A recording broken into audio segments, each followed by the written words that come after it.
জুবিন দাই ছিংগাপুৰ যোৱাৰ পূৰ্বে 13 ছেপ্টেম্বৰ তাৰিখৰ দিনাখন তেখেতৰ এজন অনুৰাগী ডিম্পলক লগ পাইছিলে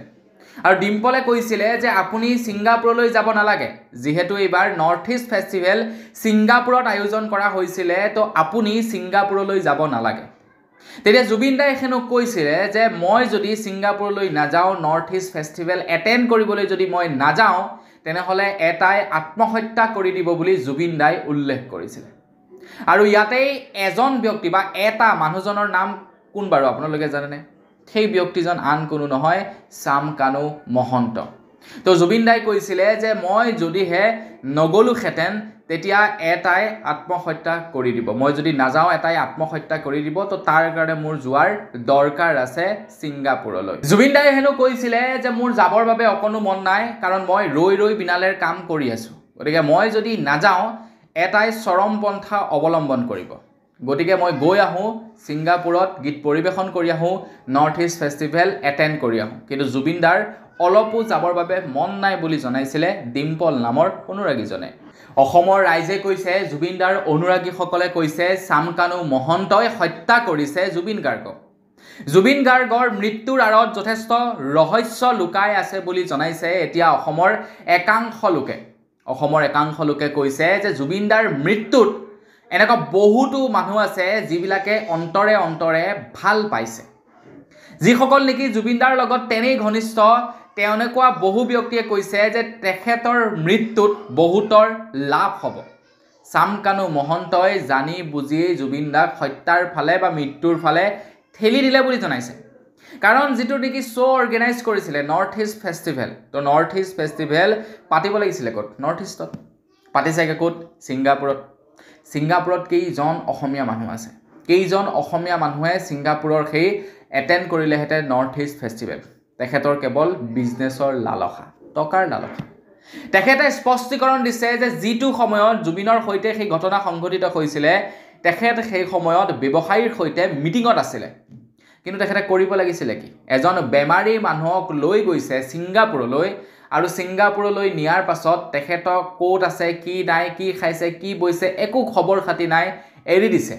যি কৰক কৰ মুঠৰ ওপৰত এৰি দিছে আৰু তাত নিপিনে যে কি কৰক কৰ গতিকে তেখেতে এইটো জানি বুজি পৰিকল্পিতভাৱে হত্যা কৰিলে বুলি ক'ব লাগিব চামকানু মহন্ত আৰু সিদ্ধাৰ্থ অৰ্থাৎ তেখেতৰ যিজন নেকি মেনেজাৰ আছিলে তো মেনেজাৰৰ ওপৰত এতিয়া এজাহাৰ দাখিল কৰিছে প্ৰথমখন এজাহাৰ ইতিমধ্যে দাখিল হৈ গৈছে মৰিগাঁৱত চামকানু মহন্ত আৰু সিদ্ধাৰ্থৰ বিৰুদ্ধে কাৰণ যিজন সিদ্ধাৰ্থই নেকি অসমৰ ষ্টেজ প্ৰগ্ৰেমবিলাকত জুবিনৰ ওচৰলৈ এজন মানুহ যদি যাব বিচাৰে এজন অনুৰাগী যদি যাব বিচাৰে তো সিদ্ধাৰ্থই বাধা দিয়ে তো তেনে অৱস্থাত জুবিন গাৰ্গক মৰিবলৈ দিলে বা জুবিন গাৰ্গক গা ধুবলৈ দিলে নদীত পৰি তো তেখেতে এনে কিয় কৰিবলৈ দিলে বা জুবিন গাৰ্গটো কেনেকুৱা স্বভাৱৰ মানুহ জানেই তো তাৰ পাছতো জুবিন গাৰ্গে গা ধুব বিচাৰিছে কিন্তু তেখেতক কিয় বাধা নিদিলে সিদ্ধাৰ্থই অসমত কোনোবা এজন অনুৰাগীয়ে লগ কৰিবলৈ ধৰিলেও তেখেতক বাধা প্ৰদান কৰে সিদ্ধাৰ্থই তো সেইজন সিদ্ধাৰ্থই কিয় গা ধুবলৈ যাওঁতে বাধা আৰোপ নকৰিলে বুলি এতিয়া প্ৰশ্ন উত্থাপিত হৈছে সিদ্ধাৰ্থক আৰু চামকানু মহন্তৰ ওপৰত চামকানু মহন্তকটো হত্যাকাৰী ৰূপে মানুহে ডিক্লেৰেশ্যন দি দিলে যে চামকানু মহন্তৰ কাৰণেই হত্যা হৈছে আৰু চামকানু মহন্ত যদি অসমত কিবা কাৰণত আহে তেখেতৰ নিস্তাৰ নাই এটা বহুতে হয়তো ক'ব চামকানু মহন্তইটো গা ধুবলৈ দিয়া নাছিলে চামকানু মহন্তইটো তেখেতক তালৈ যাবলৈ দিয়া নাছিলে তেখেতে নিজেই গৈছে তেখেতে নিজে গা ধুইছে কিন্তু কথাটো তেনেকুৱা ধৰণৰ নহয় তেখেতে শ্ব'টো অৰ্গেনাইজ কৰিছে তো জুবিন দাৰ সম্পূৰ্ণ দায়িত্ব তেখেতৰে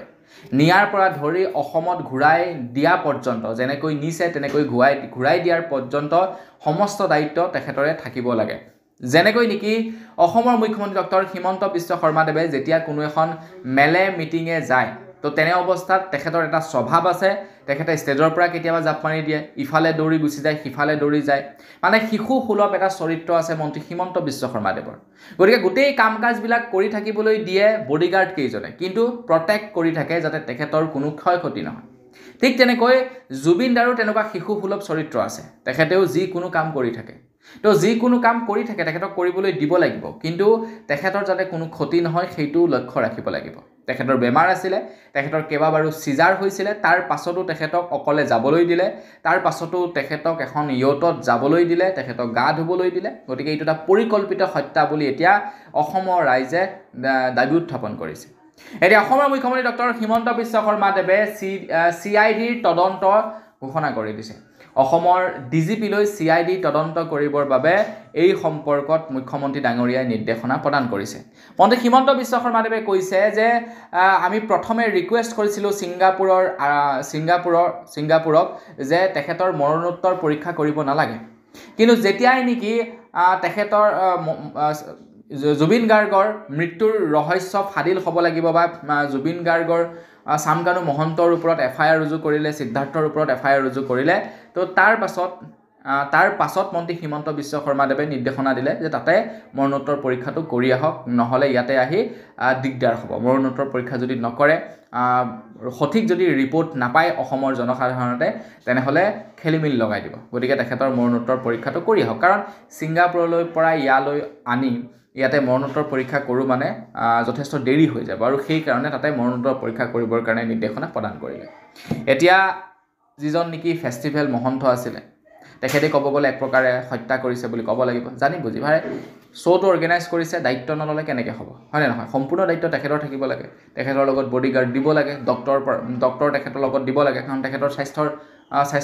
2-3 মাহৰ মূৰে মূৰে তেখেতে স্বাস্থ্য পৰীক্ষা কৰিবলৈ যায়। গতিকে এটা ডক্টৰৰ টীম দিব লাগিছিলে, মেডিকেল টীম। তাৰ পাছতো তেখেতক মানে নিলে আৰু নি পিনি সেই যে যেনেকৈ আমি গৰু চৰাবলৈ যাওঁ, গৰু চৰাবলৈ গৈ গৰুখিনিক এৰি দিওঁ, য'ত ঘাঁহ খাইছে খাই থাক, আৰু তেনেকুৱা কৰিলে কেনেকৈ হ'ব? গতিকে চামকানু মহন্তৰ ওপৰত উচিত তদন্ত লাগিব, আৰু অনাগত সময়ত যাতে নৰ্থ ইষ্ট ফেষ্টিভেল পাতিব নোৱাৰে, নৰ্থ ইষ্ট ফেষ্টিভেলৰ ওপৰত বেন লগাব লাগিব। নে কি কয় আপোনালোকে কমেণ্ট ছেকশ্যনত জনাব। তো আজিৰ ভিডিঅ'টো ইমানেই, পুনৰ এটা ভিডিঅ' লগ কৰাৰ সাজু বিদায় মাগিছোঁ। ধন্যবাদ। জয় অসম।